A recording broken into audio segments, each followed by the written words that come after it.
Y vamos a ver a continuación, veamos algunos pasajes. Comencemos con Deuteronomio capítulo 4, para demostrar primero algunos textos del Antiguo Testamento. Deuteronomio 4, versículo 30, que hablan de los postreros días y siempre se refieren ¿a cuándo? A los últimos días de Israel. ¿Cuándo será el final de Israel?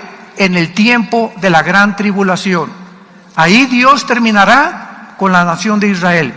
Dice Deuteronomio 4, versículo 30, cuando estuvieres en angustia y te alcanzaren todas estas cosas, si en los postreros días te volvieres a Jehová tu Dios y oyeres su voz, porque Dios es misericordioso, es Jehová tu Dios. Aquí está hablando Moisés del tiempo de la angustia, que lo confirma el profeta Jeremías, que serán los días cuando Israel sufrirá más que en cualquier otra época de toda su historia. Deuteronomio 31, versículo 29.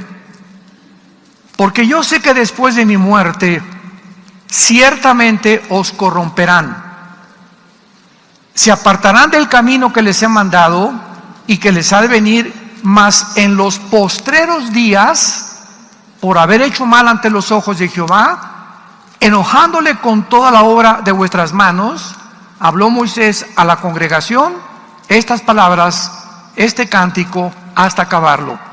A los que les interese la frase postreros días, es la palabra hebrea acharit, yom, así como suena acharit con CH, yom con Y, a los que les interese profundizar en el hebreo. Veamos otro ejemplo en el Antiguo Testamento, en Jeremías capítulo 30, versículo 29. Jeremías 30, versículo 24, perdón. Jeremías 30, 24. No se calmará el ardor de la ira de Jehová, hasta que haya hecho y cumplido los pensamientos de su corazón. En el fin de los días, entenderán esto. ¿A qué se refiere el Espíritu Santo hablándole a través de Jeremías al pueblo de Israel? Que hasta el final de los días ellos iban a entender por qué Dios se enojó con Israel, porque será al final de los días, en la tribulación, cuando Israel se convierta a Jesús el Mesías. Lo rechazaron, hicieron enojar a Dios, y ahorita Dios está divorciado de la nación de Israel. Isaías 50, versículo 1. Dios le dio carta de divorcio a Israel, pero Israel está pendiente, como en un juego de fútbol, en la banca. No están del todo deshechos por Dios. Están esperando a que venga la tribulación, Dios los meta al horno, que es lo que va a ser la tribulación, y ahí ellos van a encontrar al Mesías. No todo Israel, porque no todos los que descienden de Abraham, de Isaac y de Jacob son judíos. Eso lo sabían, ¿verdad? Es judío el que desciende de Abraham, Isaac y Jacob, no étnicamente, sino espiritualmente. Gálatas capítulo 3 lo explica el apóstol Pablo. Porque nosotros, la iglesia, somos hijos de Abraham. Y el que es de la fe recibe las bendiciones de Abraham. ¿Por qué? Porque la semilla que Dios bendice en Abraham no fue a Ismael, fue a Isaac. Y de Isaac vino entonces Jacob. Jacob tuvo las 12 tribus, de las 12 tribus Judá, a David, Salomón, y ahí viene toda la semilla. ¿Y quién es la semilla? Jesucristo. Entonces tú, cuando recibes a Jesucristo, eres partícipe de las bendiciones, porque si la raíz es santa, dice Romanos capítulo 11, y la raíz es Abraham, Isaac y Jacob. Ellos son los patriarcas. Y si nosotros fuimos injertados en el olivo natural, que es Israel, somos partícipes de la savia del árbol. Qué profundo está esto y qué maravilloso, ¿verdad? Entonces, no todos los que se llaman judíos, por eso es ridículo que haya cristianos que se pongan la kipá, que quieran guardar el sábado y que quieran hacerse judíos cuando ya lo somos. ¿Y por qué? Porque la palabra judío viene de la palabra Judá, que significa alabanza. Y dice Cristo a la mujer samaritana en Juan capítulo 4, Dios es espíritu y los que le adoran en espíritu y en verdad es necesario que le adoren. Y cuando nosotros recibimos a Jesucristo, al Mesías, comenzamos a ser los verdaderos adoradores, porque lo adoramos en espíritu y en verdad. Y de ahí viene la palabra Judá, de alabanza. Somos los que alabamos a Dios con el corazón, pero con el espíritu también. Muy bien, veamos ahora algunos pasajes del libro de Daniel, que es donde más se encuentran las frases en los tiempos del fin, en los postreros días, e insisto y enfatizo, todos se refieren al tiempo de la gran tribulación. Por ejemplo, vemos Daniel capítulo 2, versículo 28, cuando Daniel explica a Nabucodonosor el sueño. Hay un Dios en los cielos, el cual revela los misterios, y Él ha hecho saber al rey Nabucodonosor lo que ha de acontecer. ¿Cuándo? En los postreros días. Y aquí se vuelve a usar la frase Acharit Yom. Vean esto con cuidado. El rey tuvo una visión de una estatua con la cabeza de oro, los brazos de plata y el pecho, el vientre de bronce, las piernas de hierro y los dedos de los pies de bronce mezclados con barro. Y cuando el rey le preguntó a todos los discípulos de Walter Mercado, ¿verdad?, que en paz descanse, y a todos los astrólogos y ocultistas y videntes, la interpretación no la pudieron dar, porque el sueño venía de Dios. Pero Daniel, que se encontraba como jefe de los magos y de los astrólogos, enseñándole las cosas del Antiguo Testamento, le llamó el rey y le dio la oportunidad que Daniel interpretara el sueño. Y cuando Daniel interpreta el sueño, en todo el capítulo 2 de Daniel, le dice al rey: tú eres la cabeza de oro, que es Babilonia. ¿Quién es Babilonia en el siglo XXI? Irak, la nación de Irak, la región geográfica de la Mesopotamia, donde se encontraba Irak, y Siria es actualmente Irak. Tú eres esa cabeza. El brazo y el pecho de plata es el segundo imperio que la historia corrobora que así fue. ¿Quién siguió de los babilonios, señores historiadores? Los medos persas. Y después el tercer imperio que siguió a los medos y que derrotó a los persas, ¿quién fue? Alejandro el Magno, Grecia. Y entonces Roma sigue de Grecia con dos piernas, porque el imperio romano se divide en Constantinopla y en Alejandría, en el oriente y en el occidente. Por eso están divididas las dos piernas. Y de los dedos de los pies, dice la Biblia, que era una mezcla de hierro con barro. Pero el punto que quiero aclarar es el siguiente: si esta visión era para los últimos tiempos de Israel, significa que naciones del anticristo serán Irak y Siria. Los persas, que son Irán actualmente, en 1935 se le cambió el nombre de Persia a Irán. Grecia, o parte de la división de Grecia, cuando Alejandro el Magno muere, se divide en cuatro: Grecia, en Turquía, en Egipto, en Siria y en Grecia. Y finalmente el nuevo imperio romano, que va a resurgir, que representa los 10 dedos de la estatua de Nabucodonosor. En otras palabras, de acuerdo a este modelo, no existe un sexto imperio. Oiga, pero los ingleses abarcaron el imperio británico, fue tremendo, sí, y también España tuvo un imperio tremendo, los españoles, unas naves impresionantes, casi conquistan toda Europa, y también los otomanos, los turcos, ¿verdad? Y los musulmanes, 500 años casi del gobierno otomano, pero todos estos supuestos imperios, incluyendo a los nazis del siglo pasado, nunca Hitler se tuvo que unir con Mussolini en Italia, con los japoneses, y solamente Hitler conquistó Polonia, Austria, Hungría, algunas naciones de Europa. Los otomanos solamente se concentraron en el Medio Oriente, los españoles también. Nunca hubo imperios como los 4 imperios descritos en Daniel: el imperio babilónico, el medo-persa, los griegos y los romanos. Entonces, si solamente va a haber 4 imperios, no más. Aquí Dios, el modelo es el siguiente: los 10 dedos son el mismo imperio, porque descienden de las piernas del imperio romano, del 4.º imperio. Esto significa que del antiguo imperio romano, 5 naciones de Europa y 5 del Oriente se van a unir.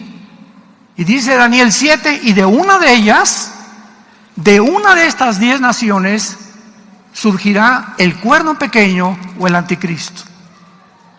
Y el anticristo viene de la región geográfica, no de Inglaterra, no de España, no de Italia, no de México ni de Metepec. El anticristo va a surgir de la región geográfica que perteneció en el Antiguo Testamento a la Mesopotamia, que era Siria e Irak. De esa zona surge el anticristo, de acuerdo a Daniel capítulo 8, pero no vamos ahorita a profundizar en eso. Pero esto es importante para todos ustedes. Veamos ahora Daniel 8. Daniel 8. Ojalá que estén aprendiendo algo. Versículo 17. Daniel 8, 17. Vino luego cerca de donde yo estaba, y con su venida me asombré, y me postré sobre mi rostro. Pero él me dijo, o sea, aquí Daniel enfrenta a un ángel de Dios, que le comienza el ángel a revelar a Daniel profecías del fin. Y entonces el ángel le dijo: entiende, hijo de hombre, porque la visión es para ¿cuándo? Todas las visiones del libro de Daniel son para el tiempo que nos encontramos y lo que sigue, que es la tribulación. Pero antes de que Dios trate con Israel y cumpla las profecías que vamos a ver que se van a cumplir con Israel, Dios tiene primero que tratar con nosotros. Dios tiene primero que purificarnos.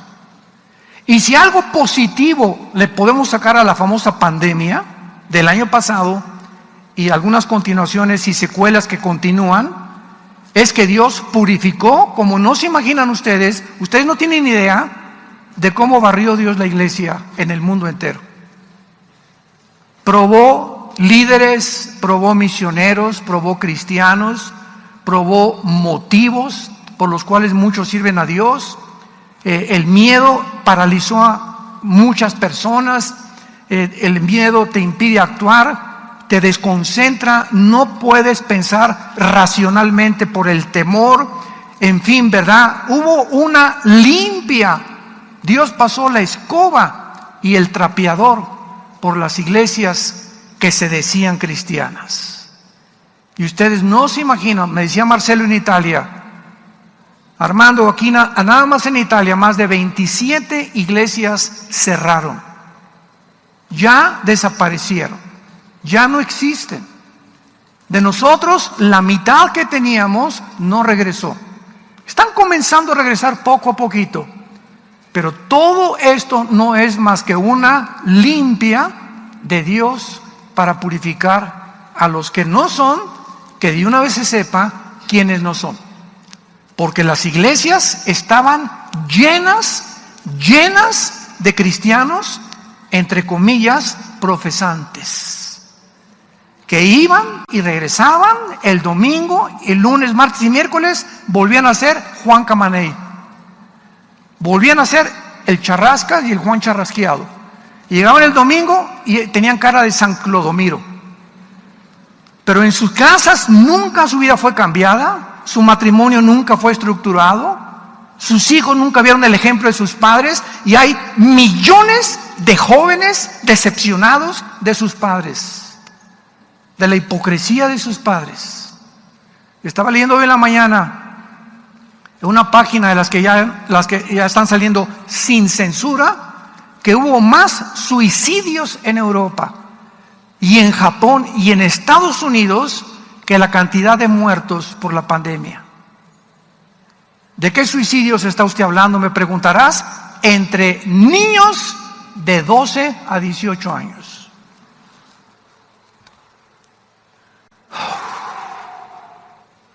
¿Por qué no están en los medios de comunicación esta información?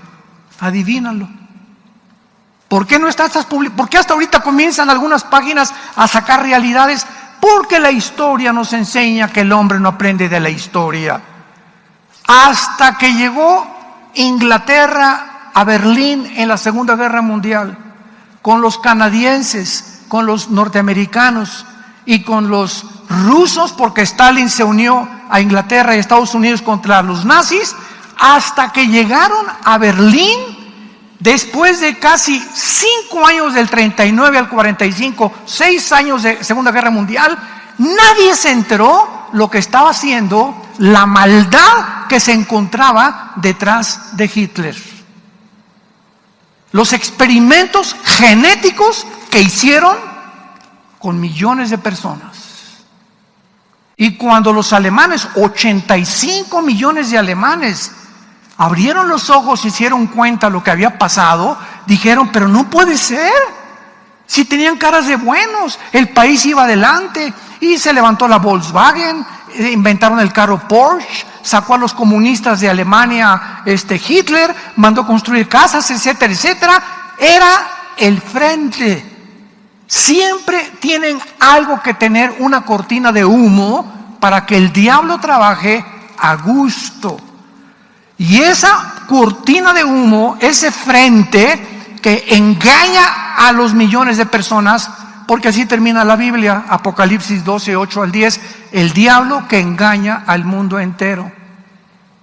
Si 85 millones de alemanes cultos, abogados, arquitectos, científicos, virólogos, epidemiólogos, fueron engañados,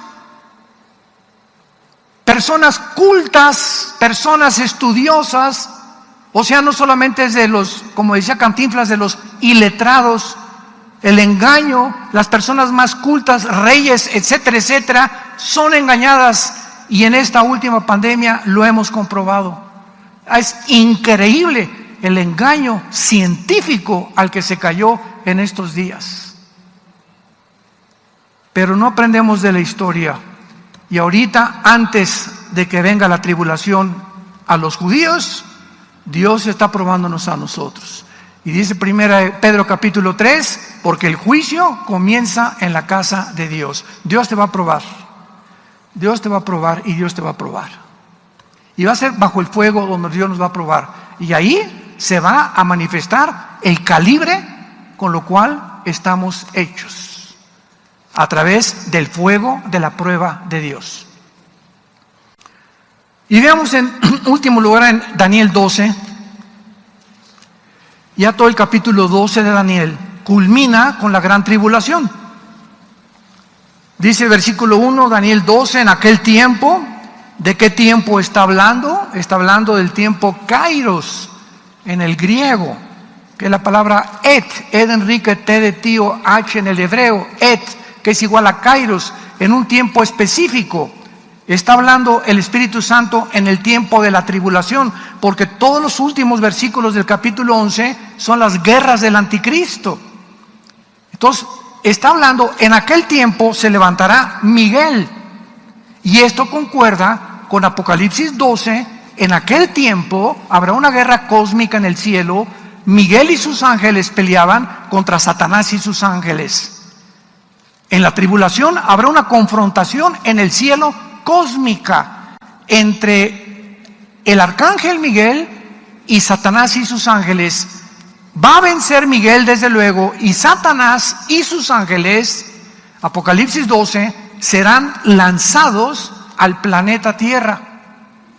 Imagínense estos 7 años en este mundo. Si ahorita estamos padeciendo bastante de muchas cosas, en el tiempo de la tribulación, Satanás baja personalmente al mundo, acompañado de cientos de miles de ángeles caídos, tal vez disfrazados de extraterrestres, o tal vez sean los 10 gobiernos que va a tener el anticristo, que estos gobernantes están poseídos, como Alejandro el Magno fue poseído por un principado satánico. Este gobierno del anticristo serán poseídos por ángeles caídos, y además, Apocalipsis 9, se va a abrir el infierno. Millones de demonios saldrán del abismo y atormentarán a los seres humanos por más de 5 o 6 meses. Y agrégale que el anticristo va a hacer señales, el falso profeta, señales y prodigios. El mundo, si ahorita estamos siendo engañados en muchas cosas, imaginémonos cuando haya fenómenos sobrenaturales y fenómenos cósmicos. Ya los ovnis van a desaparecer en el tiempo de la tribulación. Los que tripulan los ovnis son los que van a bajar aquí, disfrazados de extraterrestres. Todo está preparado para la consumación del plan de Dios. En aquel tiempo se levantará Miguel, el gran príncipe que está de parte de los hijos de tu pueblo. O sea, la Biblia menciona que Miguel, el arcángel, es el que defiende a la nación de Israel. Está designado y señalado por Dios para ser el defensor de Israel. Y dice, y será tiempo de angustia. ¿Cómo sabemos que es la tribulación? A continuación dice estas palabras: cual nunca fue desde que hubo gente hasta entonces. Nos damos cuenta por el lenguaje que jamás en la historia va a haber el problema, la angustia que va a haber en la tribulación. Y Cristo en Mateo 24, 21 lo confirma, porque habrá tribulación como nunca jamás, ni la Primera Guerra Mundial, ni la Segunda Guerra Mundial, ni los genocidios de Hitler, ni de Stalin, ni de Mao, ni de Mao Zedong, ni de Lenin. Nada se va a comparar con los 7 años de la tribulación, donde gracias a Dios, si tú eres hijo e hija de Dios verdadero, es tiempo que le entregues tu vida a Jesucristo. Porque se viene sobre el mundo como ustedes no se imaginan. Y dice aquí, entonces tu pueblo en aquel tiempo será libertado, todos los que se hallen escritos en el libro. Muchos de los que duermen en el polvo de la tierra serán despertados, unos para vida eterna y otros para vergüenza y confusión perpetua. Noten el versículo 3, los entendidos, que es la palabra en el hebreo sakhal, S-A-K-H-A-L, sakhal, los entendidos. ¿Quiénes son los entendidos?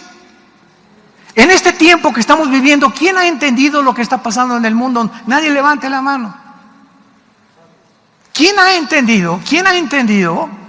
De todos los que nos escuchan, ¿quién ha entendido en estos últimos 16 meses, 18 meses, que detrás de todo se encuentra Satanás? No veamos a epidemiólogos, ni a virólogos, ni aquí, ni que organizaciones. 1 Juan 5:19, el mundo entero se encuentra bajo el maligno.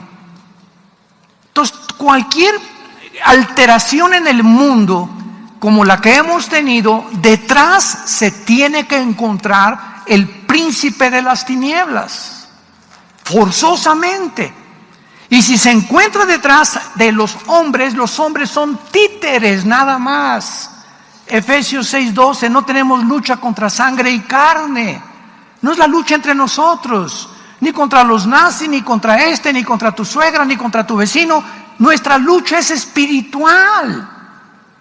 Y si queremos no perder de vista que es una guerra espiritual a la que nos estamos enfrentando, la única manera de sobrevivir es de rodillas, nada más. Todo este tiempo, no me quiero afanar ni mucho menos, ¿verdad? Ni gloriarme, pero en todo este tiempo que ha pasado, nunca he estado más tiempo de rodillas en mis 43 años que llevo de predicar este mensaje. Este año cumplo 43 años de ministerio, 46 años de ser cristiano. En los 46 años que tengo de ser cristiano, los cumplo este año. Jamás me había movido el Espíritu Santo a orar tanto como en estos tiempos. Me levanto a las 3 de la mañana, me levanto a las 5 de la mañana, a las 11 de la mañana, después de la comida, a las 6 de la tarde, pero así siento que necesito estar con Él, con el Señor y con su palabra. Porque son los tiempos en que tenemos que entender. Dice uno de los salmos, gran entendimiento tienen los que aman y guardan tu palabra. ¿Quieres entender realmente y no quieres pasar desapercibido de todos los que van a venir como el diluvio y se los va a llevar a todos? Como dice en Mateo 24, ¿te acuerdas lo que dice? Como en los tiempos de Noé, ¿y te acuerdas lo que dice? Y no entendieron. Siempre el entendimiento es la característica y la capacidad que el Espíritu Santo nos da cuando vivimos cerca de Él. Cuando este libro lo tienes en tu corazón, cuando día y noche meditas, lo lees, lo estudias, asistes a estudios bíblicos, lo guardas, lo memorizas, vas a entender qué está pasando. Y a los demás se los llevará la ola, como un tsunami, como en los tiempos de Noé. Los entendidos resplandecerán como el resplandor del firmamento, y los que enseñan la justicia a la multitud como las estrellas a perpetua eternidad. Pero tú, Daniel, fíjense la orden que el ángel le da a Daniel: cierra las palabras y sella el libro. ¿Hasta cuándo? ¿Qué significa esto, santos de Dios? Esto fue escrito hace 2600 años. 600 años antes de Cristo Daniel escribió, 600 años después Juan el Apocalipsis. Tenían que pasar 2600 años de historia para que nosotros que estamos viviendo en los últimos días o en los últimos tiempos de la iglesia comencemos a entender las profecías que confirman que nos encontramos en esta generación. Hasta en este momento estamos comenzando a entender las profecías del libro de Daniel, porque estaban selladas para el tiempo del fin. Dice el versículo 9, él respondió: anda, Daniel, estas palabras están cerradas y selladas otra vez hasta el tiempo del fin. Muchos serán limpios, emblanquecidos y purificados. Los impíos procederán impíamente, y ninguno de los impíos, ¿qué dice?, entenderá. Tú eres hijo e hija de Dios, o eres impío, o eres una impía. ¿Qué cosa sucede cuando una persona no entiende los caminos ni los pensamientos de Dios? Vives confundido. ¿Qué es la confusión? No chepo, ¿para dónde voy? ¿Chipacá, o chipallá, o chipayatlas? Esa es la confusión. No sabes qué camino agarrar. Te casas con la persona equivocada, compras el carro equivocado, compras la casa equivocada, no sabes cómo invertir tu dinero, no sabes en qué escuela vas a meter a tus hijos, no sabes cómo educarlos, vives así, ¿verdad? Porque no tienes dirección. Eso es lo que produce la confusión espiritual. Ya te vas con un muchacho, y ya te vas con otro, y antes de que te cases ya pasaste con 6 o 7 muchachos, o con 6 o 7 muchachas, porque no sabes cuál. Esa es la confusión que produce no vivir cerca de Dios. Los entendidos entenderán y comprenderán, pero los impíos continuarán siendo cada vez más malos. La maldad ha llegado ahorita en el mundo como no se la pueden imaginar. Los nazis parecen kindergarten con lo que está pasando actualmente en el mundo. Hay una maldad impresionante, un plan, un proyecto que está preparando todo para los tiempos en que aparezca el anticristo ante la humanidad. Y para terminar, veamos ahora en el Nuevo Testamento las frases de los postreros días, los últimos días, para saber y contestar la pregunta: ¿en qué tiempos entonces nos encontramos? Vamos a entenderlo a continuación. En Hechos capítulo 2, Hechos capítulo 2, versículo 16 y 17, Pedro se encuentra citando al profeta Joel en Pentecostés. ¿Y qué dice Pedro? ¿Y en los qué? Y en los postreros días, dice Dios, derramaré mi espíritu sobre toda carne, vuestros hijos y vuestras hijas profetizarán, vuestros jóvenes verán visiones, vuestros ancianos serán sueños. Pedro está citando que desde que se inició la iglesia, atención, desde que se inició la iglesia hasta que seamos sacados del mundo, nos encontramos en los últimos días de la iglesia, no de Israel. Los postreros días, lo vamos a confirmar más adelante, comenzaron desde que el Espíritu Santo vino en Pentecostés hace 2000 años. Nos encontramos en los últimos días o en los últimos tiempos de la iglesia. Vamos a confirmarlo. Vayamos a 1 de Juan capítulo 2, versículo 18. 1 de Juan 2, 18. Hijitos, ya es la última hora. Se tradujo el último tiempo. Y según ustedes han oído que el anticristo viene, así ahora han surgido muchos anticristos. Por esto conocemos que es, ¿qué cosa? Que nos encontramos, por esto sabemos, por la guerra tan impresionante contra el cristianismo, por lo que están haciendo y matando a los cristianos en el mundo entero, por la persecución que hay tan feroz en la China contra los cristianos y en otras partes, en naciones del norte de África, inclusive en Chiapas, en Oaxaca. No se imaginan ustedes, pero no lo publican.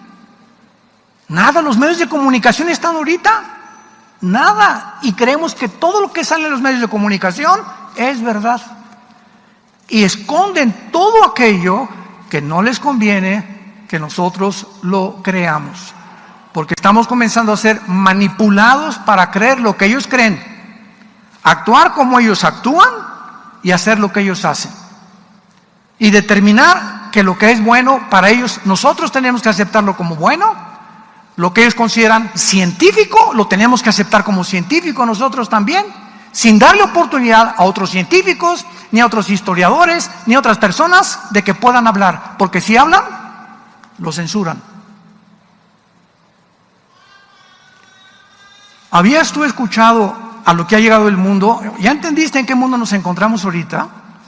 Tú ahorita en YouTube, en Internet, no puedes decir nada que contradiga a un grupo élite que tiene el control del 95% de los medios de comunicación, televisoras, radios, estaciones, control, películas, todo 95% de los medios de comunicación están en manos de 6 familias. 6 familias están controlando el mundo. Haz de cuenta, punto un mundo así, y aquí están como dioses ellos, ¿verdad? Vamos a hacer esto, vamos a imponer esto, vamos a implementar aquello, etcétera, etcétera. Y ellos les están dando las órdenes a los gobiernos. Antes los gobernantes mantenían su soberanía nacional. Y si Guatemala tuvo una decisión, no, ¿por qué México la va a tener? Y si España tiene algo y crea algo, ¿verdad? Pues que lo crean los españoles, pero no nos contagien a nosotros. Pero ahora ya no es así. Ahora no son los gobiernos los que dictan los protocolos. Son 6 familias que le dictan a los gobiernos lo que tienen que hacer. Y es cuando nos damos cuenta, las palabras del fundador de los bancos, Rothschild. Dijo Rothschild, el fundador de los bancos en Europa: el que tenga el poder económico gobierna el mundo. En este último año, este grupo triplicó sus trillones de dólares. Triplicaron con la pandemia trillones de dólares. Se volvieron multimillonarios. Y como el poder enferma y el poder absoluto corrompe absolutamente, imaginémonos a este grupo de personas que tienen ahora el control de los gobiernos para quitarles a los gobiernos su soberanía nacional, lo que pueden atreverse a hacer, y esperémonos a lo que van a seguir haciendo. Pero los entendidos lo van a entender. Veamos otro pasaje en Primera de Pedro, allá más atrás, no te regreses hasta el Génesis. En Primera de Pedro vemos otra vez otro del capítulo 1, versículo 20, que nos confirma que nos encontramos la iglesia en los últimos tiempos, desde los tiempos de los apóstoles. Pedro, Primera de Pedro 1, versículo 20, está hablando de Jesús, de Jesucristo, y dice: ya destinado desde antes de la fundación del mundo, pero manifestado, ¿cuándo? ¿Cuándo entró Jesús al escenario mundial? En los postreros tiempos. Desde el tiempo de los apóstoles hemos comenzado a vivir la última etapa de la humanidad. Y esta etapa no puede pasar de 2000 años. Fueron 2000 años de Adán a Abraham. 2000 años de Abraham a Jesús, ya van 4000. Y de Cristo a nuestros días van a pasar 2000 años, para que se terminen los 6000 años, que son paralelos a los 6 días de la creación, y el séptimo día, que es el milenio, entremos al descanso o al reino milenial preparado para Jesucristo, para los entendidos. Esto es maravilloso, porque esto nos coloca, nos ubica en una posición, ¿verdad?, en la que podemos entender que toda esta época de la iglesia está considerada como los últimos días. Sin embargo, no es lo que la mayoría de los cristianos, para terminar, entienden cuando preguntan: ¿estamos viviendo en los últimos días? Entonces, cuando una respuesta bíblica es claro desde los apóstoles, pero cuando muchos cristianos hacen esta pregunta, no quieren decir eso. Lo que quieren saber es si Dios está cumpliendo las profecías prometidas para estos días en el tiempo en el que estamos viviendo. Y para contestar esta pregunta necesitamos ver rápidamente algo del Antiguo Testamento para que podamos corroborarlo. Por ejemplo, los judíos, o la historia para los judíos, consiste en 2 épocas. Los judíos ven la historia en 2 épocas, nada más. Una, la época presente, en la cual Israel continúa esperando al Mesías. Y la otra época para ellos comenzará cuando el Mesías venga y establezca su reino. Un tiempo de juicio, de devastación, de liberación de Israel antes de la venida del Mesías será para los judíos el último tiempo, los últimos días para ellos. Y el lenguaje que se usa en el Antiguo Testamento para los tiempos finales es para referirse al tiempo de la tribulación. Lo vuelvo por tercera o cuarta vez a repetir. La frase los últimos tiempos, postreros tiempos en el Antiguo Testamento se refiere a los tiempos de la tribulación, o sea, el tiempo que culminará con la segunda venida de Jesucristo para este tiempo y reino milenial. Y vemos nosotros claramente que entonces nos encontramos en los últimos días, desde que comenzó la iglesia pero no estamos en los últimos días de la nación de Israel. En primera de Pedro 4:7 dice así, este versículo me encanta, siempre que contesto correos les mando este versículo. Primera de Pedro 4:7, mas el fin de todas las cosas se acerca. Sean sobrios y velen en oración. ¿Quieres un consejo? Primera de Pedro 4:7, te lo acabo de dar. El fin de todo ya terminó.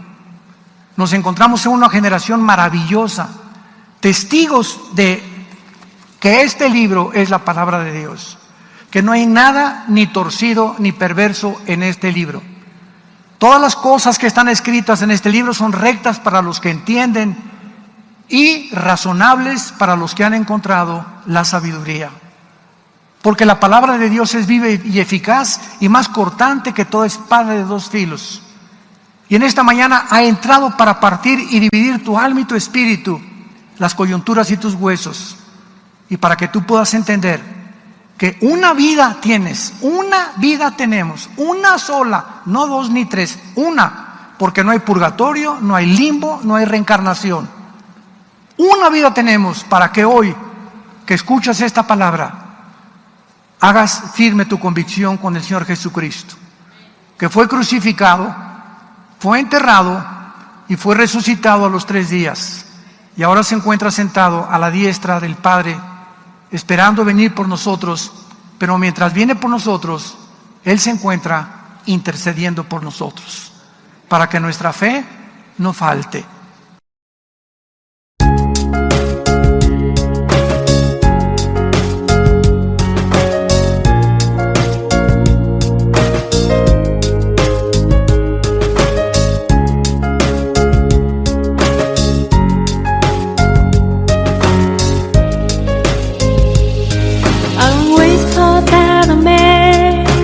Fall in love with, couldn't so be my best friend. I am glad that it's so it is. I am glad that it's so it is. You are my dearest friend, with whom I have never kept any secrets. You know me the way I am, and I know the real you, and that's what makes our world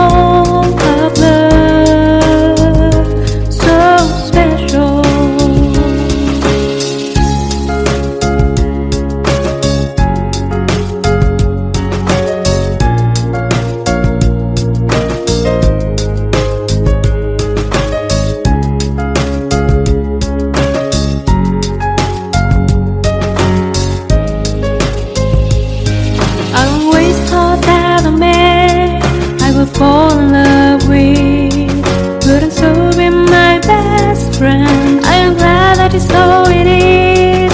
I am glad that it's so it is. You are my dearest friend, with whom I have never kept any secret.